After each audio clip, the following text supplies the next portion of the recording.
What if the ancient kings decided that mercy was weakness? What if the snow-covered field in Breaking Dawn became a graveyard, instead of a battlefield avoided? What if Aro looked at the evidence, at Renesmee, at the witness, and decided it didn't matter? In the original Breaking Dawn, the confrontation ends with the Volturi retreating. But what if they didn't?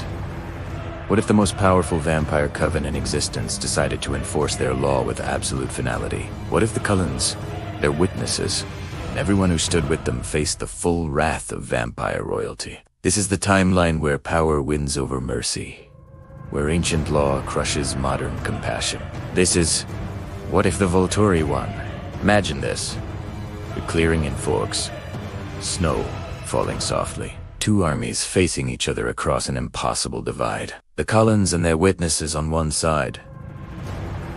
Vampires from every corner of the world, united by friendship and principle. The Volturi on the other side, ancient guard, disciplined and deadly. In the original timeline, Alice's vision and Nahuel's testimony convince us that Renesmee isn't a threat. But what if that evidence wasn't enough? What if Aro's desire to acquire Alice's visions and Bella's shield outweighed any reasonable argument? Let's explore the darkest timeline in the Twilight Saga. The battle that was avoided becomes the massacre that defines everything. The confrontation begins exactly as it did in Breaking Dawn. Renesmee stands before Ro, placing her hand on his ancient face, showing him her memories, her birth, her rapid growth, her mind, her family. The evidence is clear. She is not an immortal child. She is something new. Nahuel steps forward, a 150-year-old half-vampire who has lived peacefully without threatening the vampire world. He is living proof that Renesmee poses no danger. Aro considered. His milky eyes study the child, the witnesses, the defiant Cullens. In the original timeline, this is where he retreats. The evidence is too strong. The opposition too organized. The risk too great. But in this alternate timeline, Aro makes a different calculation. Es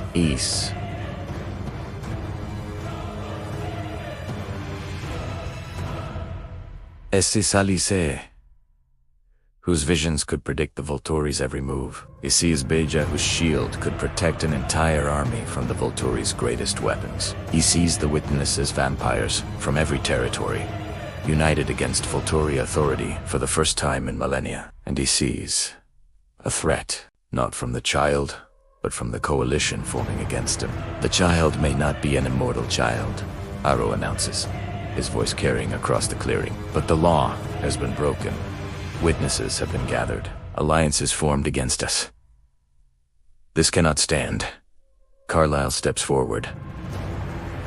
Aro, please, there's been no law broken. You have united covens against us. Aro interrupts. You have created a half-vampire child without our knowledge or consent. You have harbored a shield that could hide entire armies from our sight. And now you stand here, with witnesses gathered like an opposing force, and ask for mercy. Jane smiles. The guard shifts into attack formation, and Carlyle realizes, too late, that this was never about Renesmee. This was about power. When the Volturi attack, it happens with surgical precision. Alec releases his gift, first a creeping mist that steals away all senses. Bella's shield snaps into place, protecting everyone behind her. But the effort of covering so many is visible. She's straining, pushing the limits of her newborn gift. Jane targets Edward. But Bella blocks her. Dimitri marks his targets. Felix advances. The massive executioner moves toward Carlyle with deadly intent. The witnesses have a choice: flee or fight. Many choose to flee. They came to testify, not to die. But others stand firm. The Denali Coven, the Amazon Warriors, the Irish Coven, the Romanians, who have waited centuries for a chance to challenge Volturi power. The Werewolf Pack joins the fight. Jacob, in his massive russet wolf form, leads his brothers into battle. They've broken the treaty line crossed onto Cullens, because Renesmee is Jacob's imprint, his reason for existing. He will die before he lets them take her. The battle is chaos. Vampire against vampire. Wolf against ancient guard. Bella holds the shield, protecting dozens while simultaneously trying to fight, but she's outnumbered, outmatched. The Volturi have centuries of combat experience. One by one, the Cullens' allies fall. Zafrina of the Amazon Coven falls first, Jane's gift finally piercing through, incapacitating her long enough for Felix to end it. The Romanians, Stefan and Vladimir, fight with ancient fury but modern desperation. They are destroyed by the Guard, their millennia-long vendetta ending in seconds. Emmett fights like a bear, but even his strength cannot match 3 Guard members working in coordination. Rosalie watches her mate fall and screams with inhuman rage. She fights until Alex Mist reaches her, stealing her senses. She never sees the final blow. Jasper uses his tactical genius, his ability to manipulate emotions, turning Guard members against each other momentarily. But Jane finds him, and the pain she inflicts is so intense that even his centuries of military discipline cannot withstand it. Alice sees every version of the battle unfolding, every possible outcome. In every vision, they lose. She tries to change tactics, redirect, save as many as she can. But the future is narrowing. The endings all converge on the same point. The Volturi are too strong. The werewolf pack fights with supernatural ferocity. But wolves, no matter how massive, cannot match the speed and strength of ancient vampires. Seth, the youngest, goes down defending Renesmee. Jacob howls with anguish. Leah sacrifices herself to give the others time to retreat. And through it all, Bella holds the shield. Her concentration fractures with every loss, every scream, every ally that falls. Edward stays beside her, reading the thoughts of the Volturi, directing their defenses. But even his gift cannot turn the tide. Aro watches the battle with calculating eyes. He hasn't moved, hasn't needed to. His Guard is winning, exactly as he knew they would. Carlyle, fighting desperately beside his family, realizes the only option left. The Volturi want Alice and Bella. That's what this has always been about. Not justice, not la. Acquisition. He makes the offer that will haunt him forever, Aro. Stop this. Take us. Take Aztec, Alice and Bella. Let the others go. Let the child go. You've made your point. Aro pauses. The Guard freezes. Across the battlefield, vampires and wolves wait for his response. An interesting proposition, Aro says thoughtfully, but incomplete. The child is the violation. The child must be destroyed. Edward now is positioning himself between Renesmee and Volturi. Jacob's wolf. Form towers over the girl. Bella's shield solidifies, absolute and unbreakable. Around her daughter. Then you will have to kill us all, Edward says quietly. Yes, Aro agrees. I know. Jane steps forward. Alec releases his mist again. The Guard advances. In the final moments, Bella makes a choice. She drops the shield from everyone, except Renesmee. All her power, all her gift, focused on one point, protecting her daughter. Run! She screams to Jacob. Take her and run! Jacob doesn't hesitate. He seizes Renesmee and bolts, his massive wolf legs carrying them into the forest, faster than even Dimitri can track. Behind him, he hears the sounds of the massacre his pack, his friends, his family, buying time with their lives. The Cullens fall one by one. Carlyle, the compassionate doctor who created a family based on love. Yzma, who offered maternal warmth to those who needed it. Emmett and Rosalie, inseparable, even in death. Jasper, the soldier who learned to control his darkness. Alice, whose visions showed every ending, but couldn't change this one. Edward and Bella fight until the very end. Back to back. Two souls who found each other across impossible odds, defending the daughter they created against the world. When Bella finally falls, her last thought is, really, Jacob got away.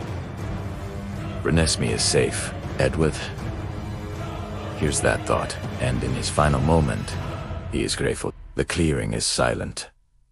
The snow is no longer white. The Volturi collect what they came for, though not in the way they intended. They cannot acquire Alice's loyalty or Bella's gift, but they have sent a message that will echo through the vampire world for centuries. Defiance of Volturi law ends in annihilation. The witnesses who fled scattered to every corner of the world, carrying the story. The Volturi did not just enforce the law, they eliminated an entire coven and their allies. To prevent any future challenge to their authority, the vampire world learns to fear them again. Far away, deep in the Canadian wilderness, Jacob finally stops running. He's been carrying Renesmee for hours, using every trick the pack taught him to hide their trail. When he finally shifts back to human form, he's shaken not from exhaustion, but from grief. Renesmee, the hybrid child who should not exist, is the only survivor of her family. Too young to fully understand what she's lost, old enough to know they're not coming back. "Where are we going?" she asks in her high, clear voice. Jacob kneels beside her, his eyes full of tears. "Somewhere safe. Somewhere they'll never find you." He raises her among the Quilu tribe, hidden on the reservation under the protection of the remaining wolves. The treaty with the Cullens ended with the Cullens' destruction. But the wolves still remember. They still protect. Renesmee grows rapidly, reaching full maturity in 7 years. She never forgets her family, never forgives the Volturi. And she waits. 20 years later, rumors spread through the vampire world. Whispers of a coordinated resistance forming. Covens, that once feared the Volturi, now speak in hushed voices. About the massacre in Forks. About the ancient guard that murdered innocents to maintain power. The Romanians had the right idea, just the wrong time. Somewhere in those whispers, a name is mentioned. A hybrid who survived. A symbol of what the Volturi fear most. Something new. Something they cannot control. Something that unites others against them. Renesmee Cullen is no longer a child. She is a rallying point. A living reminder that the Volturi's power is not absolute. That their law is not justice. And in the shadows of the vampire world, those who remember the clearing in Forks begin to plan. Not for revenge though, that's part of it. But for revolution. The Volturi won the battle in Breaking Dawn. But in this alternate timeline, that victory planted the seeds of their eventual downfall. Because power maintained through massacre is not sustainable. Fear is not loyalty, and martyrs are more dangerous than witnesses. The Cullens are gone, but their legacy end. Their daughters survive, and sometimes survival is the greatest victory of all. So, here's the darkest question. Would this ending have been more powerful than the peaceful resolution? Does the Volturi's victory make them more terrifying, or does it prove that tyranny eventually falls? And could Renesmee really unite the vampire world against them? Drop your thoughts in the comments. If this alternate timeline left you wanting more, hit that like button and subscribe. We're exploring every what-if scenario in the Twilight saga, and trust me, you won't want to miss what's coming next. Thanks for watching this dark journey. Until next time, remember, even in the darkest timeline, hope survives. Keep imagining the impossible.